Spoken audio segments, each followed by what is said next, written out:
Hey guys, welcome back to another episode of B3313. Today is October 11th. It's a very rainy Saturday. Well, a little rainy, but tomorrow's supposed to be more rainy, so. But it's the kind of rainy evening where you just want to stay inside and play video games and play Mario and talk about life and talk about aesthetics and synthetics and dialectics and eclectics and what's some other good words? Tautology? No, I don't know. What's that one word that I'm thinking of? It's like a fancy academic word. Yeah, this level is called Midnight Meadow. It sure is Midnight Meadow. I don't know why there are these like red, blue, and green blocks in the middle of the place. Like, was this a playground? Was this a preschool originally? What's the concept of this? Feels a little bit lazy. I mean, it reminds me of level 1 of Cursed Castles, which is a Mario 64 hack I started playing a little bit of because the first level of that is literally based on Tetris, so the entire level is covered in Tetris blocks. And that's a pretty decent hack, but it was very heavily like platforming focused, and I got a little bit fed up with some of the later levels. It was just a bit much for me. Which, yeah, I've talked about this before, but I am not that great at Mario 64. It's funny, I got dinner with a friend the other day, and he was like, suggested, like, says something about like, oh, are you speedrunning Mario 64 yet? And I was like, dude, hell no, I'm like, not that good at this game. And then I was gonna make like a joke, like, even if I wanted to speedrun like the Flintstones for Game Boy Color, like, I'm sure somebody's already found some super secret pixel-specific strategy to skip to level 7. Yeah. But it's kind of a funny thing, because I always,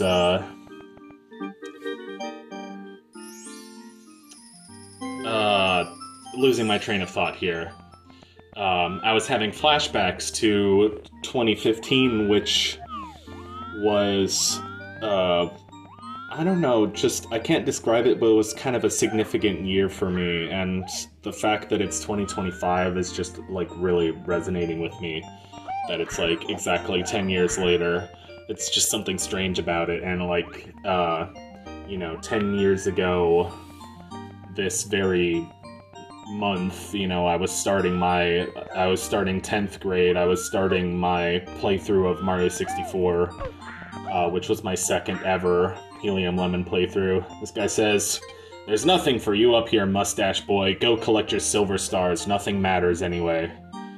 He's like your typical, nihilist Gen Z doomer, which I can understand. I'm almost doomer-pilled, but I'm trying to, escape from that, and I'm trying to be hope-pilled, hope-maxing.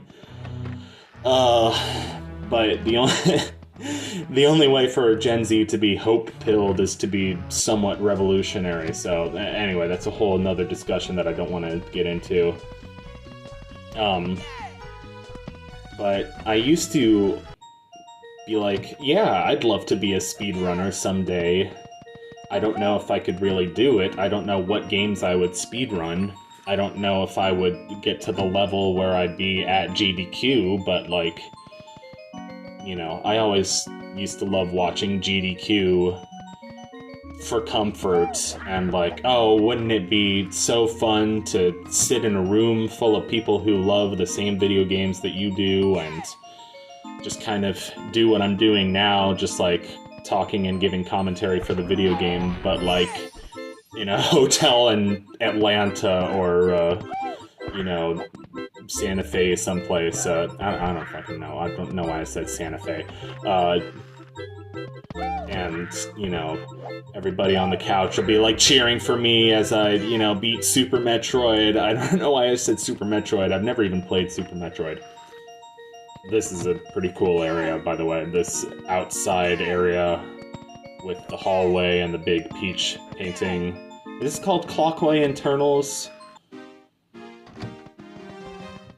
There's some area that's called Clockway Internals, and I just think that's a cool name, but it also doesn't make sense, because, like, what the fuck is a clockway? It's a clock hallway? Is it a portmanteau of the words clock and hallway? I don't know.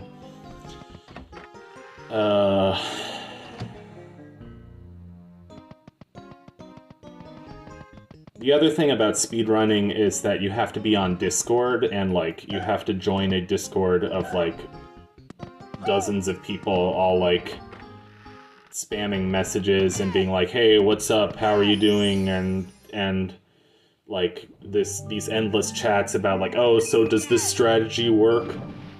It's like, first of all, how do people describe a speedrunning strategy in text form? Like, oh, you go to this pixel and you do this. I don't know, it doesn't seem like it would work very well. But, I don't know, there was a moment in maybe high school or college when I was thinking about, oh, let me do a speedrun of, like, I don't know, an obscure game that I happen to be really passionate about, and probably nobody else has done it. So just for fun, I started chatting on Discord with somebody who was speedrunning The Desolate Hope. But I never really got that far with it. That's the thing, though. That's an RPG. You know how stressful it is to speedrun an RPG? Like, you have to skip on all the grinding that would otherwise be required, and you basically have to rely on luck to, like, win these super hard boss fights with, like, level 1 HP and attack and whatever. I don't know. It just sounds very stressful. It sounds like a lot of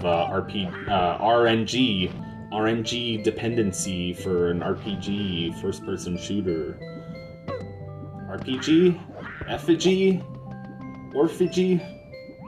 That is a quote from Strong Bad School Game for Attractive People, in case you weren't aware.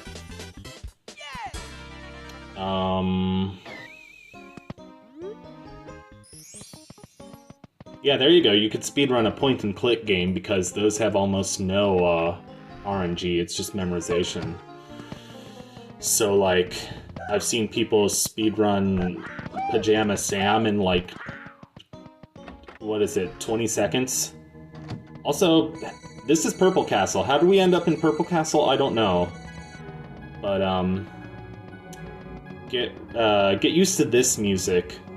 Or don't. This very strange music is actually it's supposed to be, even though it doesn't quite sound like, River Twig's Bed from Super Paper Mario, and it just kind of plays whenever there's a super fucked up, creepy area.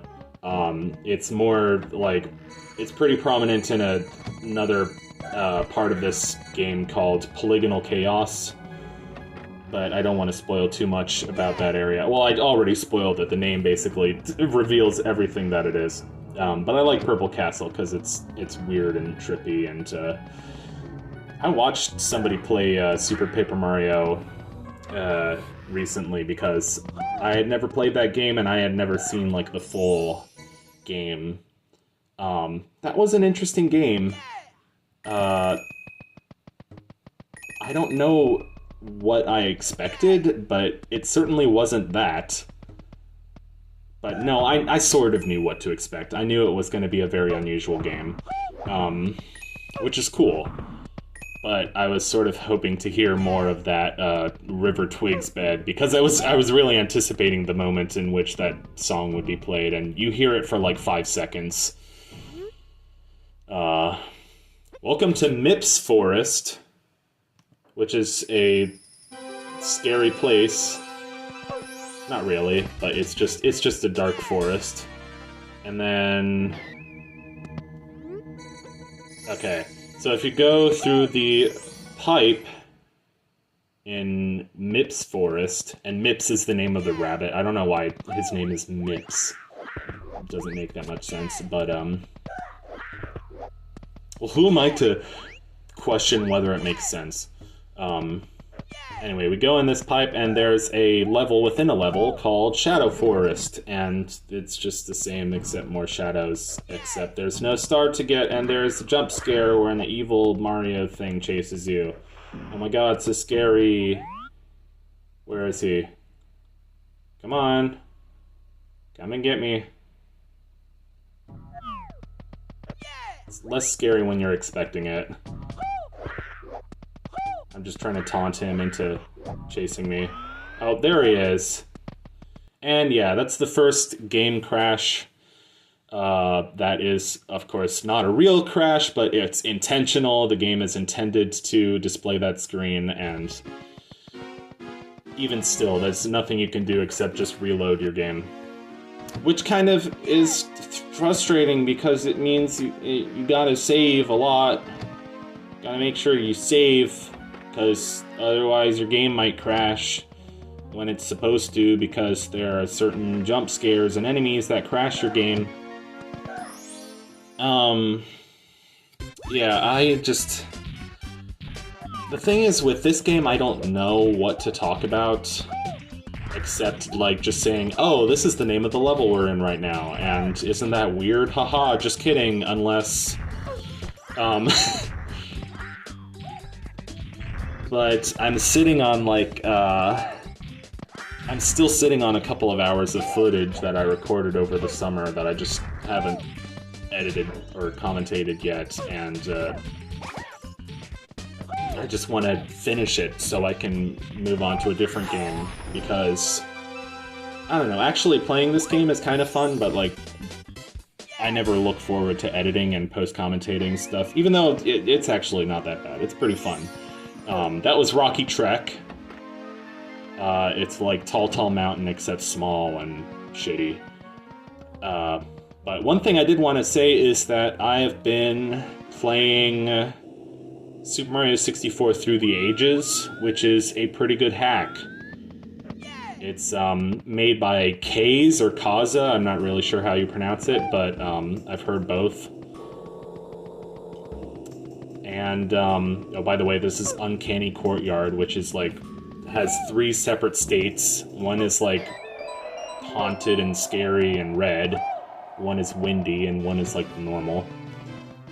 Here's a nice level. This is Pleasant Falls, and this is kind of one of my favorite levels. It's just nice, it's kind of nostalgic, but it feels weird hearing, like, the original Super Mario Bros. Theme. I don't know, something about hearing the original Super Mario Bros. Theme just feels wrong, but I can't explain why. I don't know, maybe it's just because I'm tired of that song, personally. It's so overdone. But yeah, Super Mario 64 Through the Ages, I've been really enjoying it. Kaze is known for being kind of like the Beethoven of the Mario hacking community. He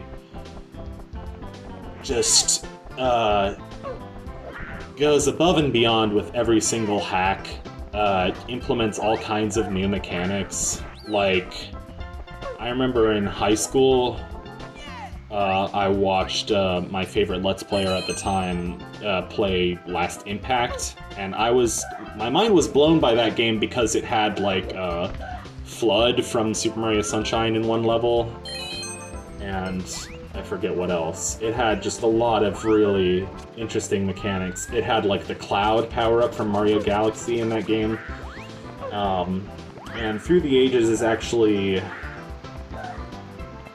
a couple years more recent than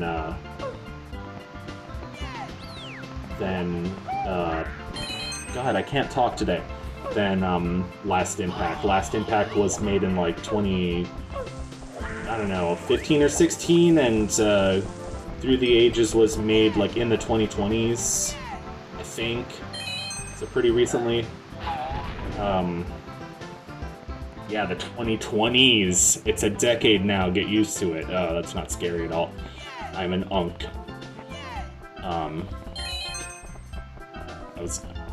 I was born in 1999, so take that, lil bro. I don't know why people on the internet are so obsessed with saying unk and lil bro, but it's funny, so I'm gonna do it too.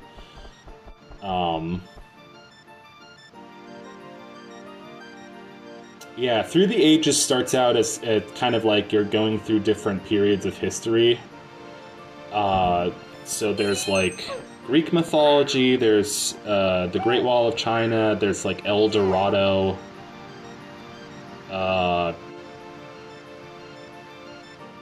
There's what is it? The Hanging Gardens of Babylon. There's just all this like different stuff. Ancient Egypt. And then one of the last couple of levels is like the planet from Dragon Ball Z. It's very funny. It quickly drops the pretense of being a historical fiction game. There's also like an entire level with Greek gods and like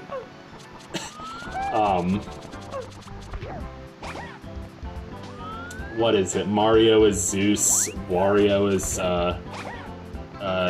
Dionysus or Bacchus. I think Dionysus is the Greek one. Luigi is like Hermes or Mercury. I think Hermes is the Greek one. And then, for like no reason at all, the last level is an Alice in Wonderland inspired level. I'm like, what the fuck? I was not expecting that at all, but it's so cool. That's straight up my favorite level, just because, you know, anyone who knows me knows I'm obsessed with Alice in Wonderland. Oh yeah, and that game also has Pokemon sidekicks. I don't know, there's like a bunch of like mini like challenge levels where you have to use a specific Pokemon sidekick for each one. So that's interesting. It's kind of easy to forget about that mechanic when you're going through like the rest of the game, the main game.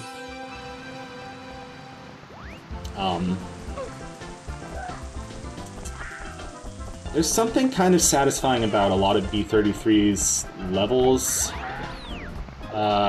They sort of feel like small dioramas, and like I just feel like a lot of N64 games or other like PS1 games from that time. I have a lot of nostalgia for games like Space Station Silicon Valley and Bomberman Hero, and I feel like those games kind of were 3D platformers, but without they weren't like Mario 64. They had kind of a different design philosophy. Like each level was a lot more linear, it was a lot more self-contained. You weren't like going back to it multiple times, doing different missions. You kind of went to one level, did one thing, and left. And the levels were like a lot smaller, and there was a lot more of them. But I kind of like whenever I go to a level and it reminds me of, you know, either Space Station Silicon Valley, like this level, for instance. Well, the painting gives me Mischief Makers vibes, because if you know Mischief Makers, you know all the like blocks and characters in that game have these like little weird sad ghost faces on them, and the buildings in this level and on the painting specifically have that face. So we just flooded an entire town and kill everyone, and he's like, the Bob-omb's like, now I know why they call you the monsters of red and green, just leave. But, you know, it's okay, because if we leave this level and come back, then it won't be flooded anymore. But, I don't know, like, what the story of this game is exactly, because there isn't really a story, and the story that exists is kind of ambiguous, or meant to be ambiguous, but it's basically, oh yeah, the crashing overhead, cleansing all in their wake like gods without compass, where the devils soundly sleep and the forgotten gently weep. That's awesome poetry right there. That's awesome lyrics. That would be really badass. Set to music or something, I don't know. Anyway, It's just, I love when a video game randomly throws great poetry at you. Like, oh my god. What is this, Charles Dickens? I'm kidding, Charles Dickens didn't write poetry, I don't think. What was I talking about? I was talking about Metallica. Lars Ulrich's penis. No. I was talking about Space Station Silicon Valley, which is a game that I want to do soon. Oh, I was talking about the story of this game.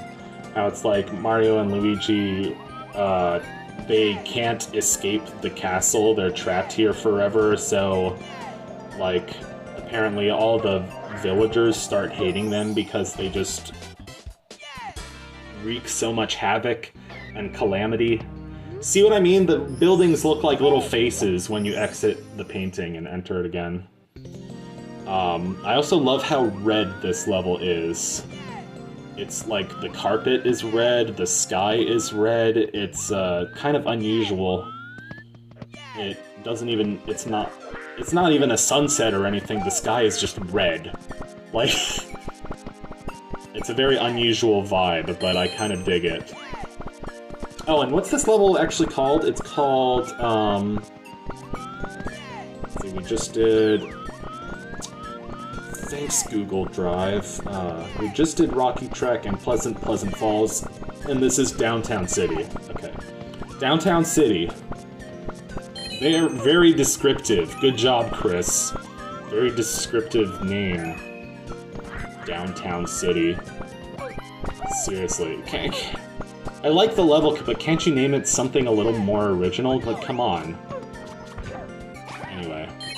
Gripes aside, this is a good level. Shout out to... It's Not Mike B. But, like, there's two I's in the word it's, or something like that. It's this Canadian YouTuber who does a lot of videos on this game. It's Not Mike B. And I kind of love his Canadian accent. It's pretty good. It's the kind of like typical, like, oh, sorry, eh? Oh, take off, hoser. Do my, Bob and Doug McKenzie, true bastions of Canadian culture impression. But, I think he said, this was his favorite level, or maybe I'm thinking of somebody else. Somebody did, like,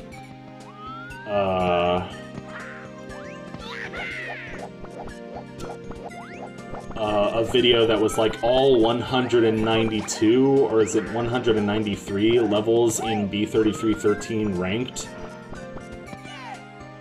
And I want to say that channel, his name was just The Luigi. So shout out to The Luigi. He's a pretty cool guy, but also It's Not Mike B. They're both pretty cool guys. I doubt they will see this video, but if you're seeing it, hello, hi, how you doing? I really thank you for your videos on this game because you've made it a lot less confusing for me. I mean, and the wiki, but I prefer your videos to the wiki immensely, but I like having the wiki open, just so I can check it when I record these videos, so I'm like, oh, where am I going again? Okay. There's another YouTuber named, I think Steviozak,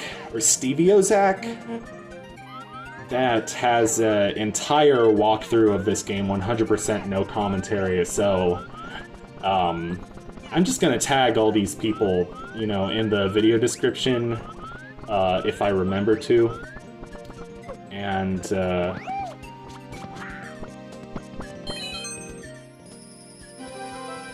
just to say hi. I also finished my playthrough of Even the Ocean the other day, which is such a great game. I was almost kind of disappointed that it ended. And I really enjoyed recording that game without the pressure of commentating it, but I almost felt sad when I got to the end of the game and wasn't doing commentary because the end of that game is so powerful and I didn't get to offer my thoughts in words. on how the game ended and what the themes of the game were. But that's all the time we have for this video, and in the next video of B3313, we'll eat some mushy peas and other staples of British food. So until next time, see you guys then. Goodbye.